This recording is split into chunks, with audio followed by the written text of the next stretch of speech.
Magandang araw mga kakotsero. Ito na naman po ang inyong lingkod na si Jigs na magbibigay sa inyo ng giya ngayong araw ng linggo. Ngayon po ay Mayo 25, no? At meron po tayong pitong magagandang karera na magsisimula naman po ng alas 3 ng hapon. Uulitin ko po, itong aking giya ay purely review and analysis ko lamang at walang halong information. Simulan na po natin. Race number 1.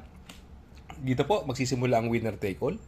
Pilracom rating based handicap system race, class 5, 5 placer. Distance is 1,400 meters. May 11 kalahok po tayo dito, no? May mga bagong babang kabayo po rito, yung 7 of Diamonds na gamit ni Kelvin Abobo, ang kopan distansya, sa tingin ko malaki panalo. Yung numero 10, Happy Kid, sakay ni Charles Reyes, bagong baba din po yan. Sa tingin ko, mukhang kayang-kaya niya yung ere ng mga kalaban dito, tulad ni Flying Eagle, mukhang wala na mabawarma si Happy Kid dito, no? At saka si Dynamic Dyna, kayang unahan ni Happy Kid yan, no? Siguro, eto, Munich, galing po sa panalo yan, sakay ni A.R. Ramos, kaya lang sa tingin ko, medyo malakas na laban dito, no? Kaya siguro, eto, yung numero 8 Margo naman, Queen Margo, angkop din po ang distansya, may panalo din po yan. Kaya lang, para sa akin, itong race number 1, dalawa na lang po pipiliin ko. Doon po ako sa numero 10, Happy Kid. Panigundo ko naman po, numero 9, 7 of Diamonds. Sa race number 2, kung saan naman po magsisimula po ang pick 6. Pilracom rating based handicap system race, class 5, 11 to 15 split. Another 1,400 meter distance. May 11 kalahok. Dito matutunghayan natin, no? Sana magpanalo, no? Yung apprentice na si JC Baricol, no? Nakita ko magdala to, no? Aerodynamic, no? Parang Uno Hernandez ito, no? JL Baricol, no? Dapang-dapa sa ibabaw ng kabayo, no? Papatubayan niya si Anyo 96, no? Sa tingin ko, may panalo po yan. At siya po ang napupusuan ko dyan. Ang pwedeng mabigyan ng magandang laban po dyan, yung ito, dalawang beses na nasigundo to, numero 7, White House, no? Sakay ni Christian Advincula. At yung numero 1, Family Affair, no? Sakay ni JL Shego Jr., no? May panalo din po yan. Si Family Affair, magandang dihado po yan.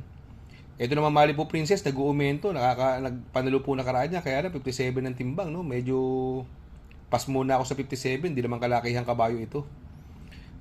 Ito naman si Autumn Shower, sinakyan na po ni Lester De Jesus, may panalo po yan, malaki chance niyan. Kaya dito sa race number 2, ang pili ko po dyan, no? Doon ako sa numero 4, Anyo, 96. Panigundo ko naman po, numero 1, Family Affair. At isasama ko pong pandiado, numero 9, Autumn Shower. Sa race number 3, kung saan naman po magsisimula po ang pick 5. Pilracom rating based handicap system race. Class 3 and 4, 34 to 39, 40 to 46 merge. Distance is 1,400 meters. At dito po may mga bagong kalahok dito, no? Andyan si Make Clear, no? May 1.13 po yan sa kanyang unang barrier sa kay ni King Flores. At ito namang si Accidental Hero na sa papatubayan ni Jan Alvin, may 1.27 po yan sa distansyang 1,400 meters. Itong karera ito, karera ng mga imported, no? Si Han City at si Cat Bell lang ang local dito, Itong Daily Burn naman, meron na rin to sa kay ni P.O. Repe. Nung karera, napanood ko po to, dumating po na tercero yan, si Daily Burn. Ito naman si Madam Mayhem from Uno Hernandez, binigay na po kay Kelvin Abobo, no? Kaya itong race na number 3, anybody's race po ito, no? Ako napupusuan ko po dyan, doon ako sa kay ni Patty Dilema, numero 1, Crusading. Panigundo ko naman po, numero 4, Han City, coupled with Madam Mayhem. At isasama ko pang pandihado, numero 6, Daily Burn.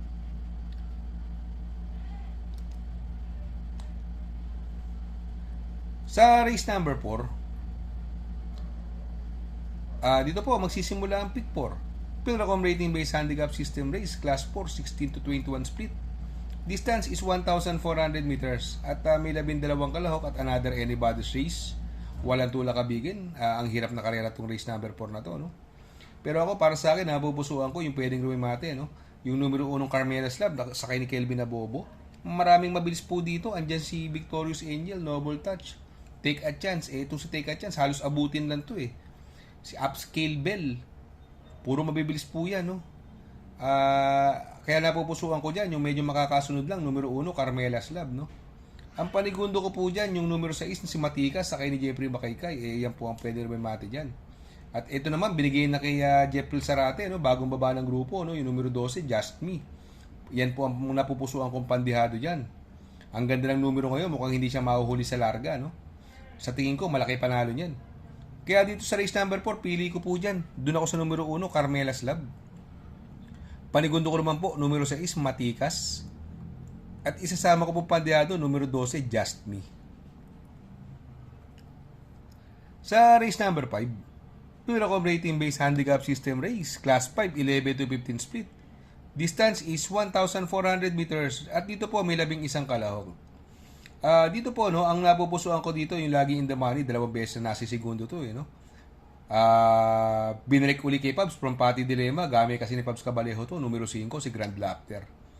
Ang pwedeng mauna nito si Aliana, pero kayang-kaya ni Grand Laughter ere niya, no? Although nung karera, naka-8 lang yan, ang pwedeng makalaban niya, yung Karing Melody, no? Sakay ni Bumbum Villegas, pakitulog lang po kayo sa connection. Catalytic, meron po to, segundo nung last one nito, Catalytic, sakay ni Jan Alvin. At ito naman, pwedeng lumimate, yung Walking on Sunshine, nasa kay ni Isaac Aguila, no? Kaya ito, sa tingin ko, marami may panalo dito. Another anybody's race po ito. Pero napupusuan ko po dyan. Doon ako sa numero 5, Grand Laughter. Panigundo ko naman po, numero 2, Karing Melody. At isasama ko po pandiyado, numero 11, Walking on Sunshine. Sa race number 6 sa penultimate race, Pilracom rating based handicap system race, class 4, 60 to 21 split. Another 1,400 meters at may 11 kalahok po sa laban na ito. Dito sa laban na ito, no, sa tingin ko pwedeng mauna, ang ganda ng numero ngayon. Yung numero 1, Gintong Hari, sakay ni JT Pabilik, no? Although may isang maturing dyan, yung Distant Thunder, pero sa tingin ko kakayanin niya ere niya, no? Pero bukod sa kanilang dalawa, wala na ako ibang nakikita matulin dahil masyadong malayo paggagalingan ni Ruby Bell, no? Nasa 10 wide siya, no?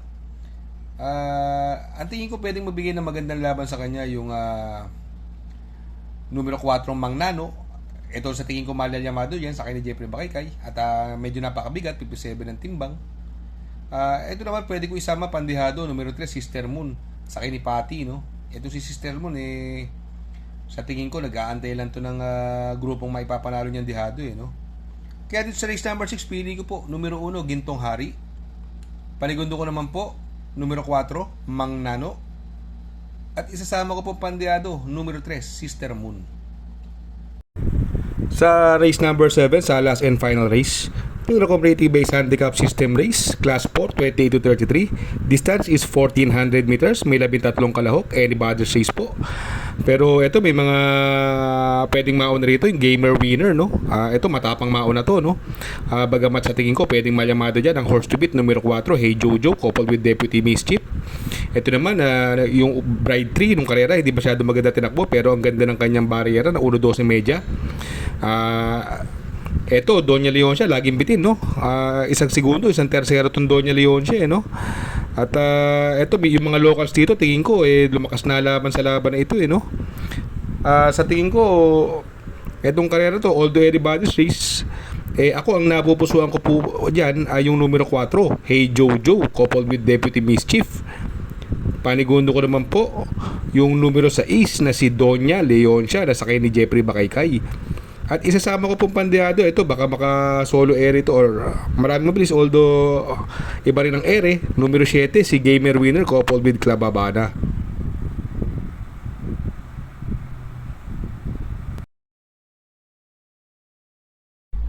Shout out nga pala kay Sir Pax ng Barkadahan OTV.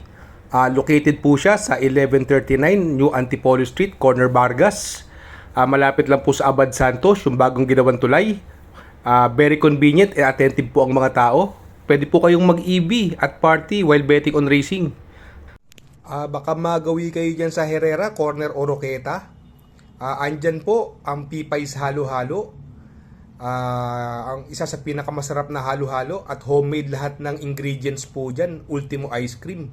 Tabi lang po yan ng Pares at tatapat po ng Kapihan. Shout out kay Sir Arnel Mendoza please support his channel. Shoutout po, Sir Arnel Mendoza. Good luck mga kakutsero. Sana po matapat ang ating giya at yung mga nakasunod. Sana po ay magsitama po kayo. Ako yung makikiusap lamang at makikisuyo sa inyo na please like, share, subscribe, and hit the notification bell para update kayo sa aking mga giya. Good luck po and happy racing.